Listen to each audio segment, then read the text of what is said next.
Important question, क्यों हार रहा है विपक्ष लगातार सारे चुनाव? ये बात विपक्ष को और आप लोगों को समझ लेनी चाहिए कि विपक्षी पार्टियों के हारने की ही गुंजाइश ज्यादा है। अब हमारी आंखों के सामने ही देश में एक ऐसा मजबूत सिस्टम तैयार हो गया है कि उसको तोड़ना किसी के बस की बात ही नहीं है। कोई लेवल प्लेइंग फील्ड नहीं है। अब किसी भी जगह जो सरकार है वो लोगों के खाते में पैसा डाल रही है।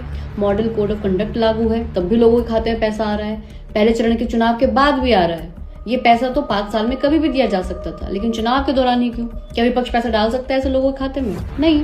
और इलेक्शन कमीशन बिल्कुल इस पर आपत्ति जता सकता था, पर कैसा हुआ? नहीं। फिर चुनाव में खर्च होने वाला पैसा जिसकी कोई सीमा ही नहीं है, ये इन्हीं सब राजनीतिक पार्टियों ने ही रूल बनाए हैं और चलते रहने दिए कि एक पार्टी को कितना भी चंदा लेने का अधिकार है, ना वे आरटीआई के दायरे में आती है। फिर इलेक्टोरल बॉन्ड ले आए, 6 साल तक ये खेल चलता रहा और फिर सुप्रीम कोर्ट को याद आया कि अरे ये तो इलीगल है। सबसे ज्यादा पैसा बीजेपी ने कमाया इससे, 4 साल में 5,271 करोड़ और कांग्रेस को 952 करोड़। कोई बराबरी है? जिस पार्टी के पास पैसा ज्यादा है वो तो फिर कुछ भी कर सकती है। सबको पता है वोटिंग से पहले पैसा बढ़ता है, सब पार्टियां बांटती हैं, लेकिन जिसके पास ज्यादा पैसा है वो ज्यादा पैसा दे सकती है। तो मुझे बताइए, विपक्षी पार्टी ऐसा क्या वादा कर देगी, ऐसा क्या ही कह देगी जो उस पूरे सिस्टम से कम्पीट कर सके? बेशक ये सभी पार्टियां चंदे के सिस्टम को बनाने के लिए जिम्मेदार हैं, इसलिए उनका कोई मोरल ग्राउंड ही नहीं है कुछ कहने का।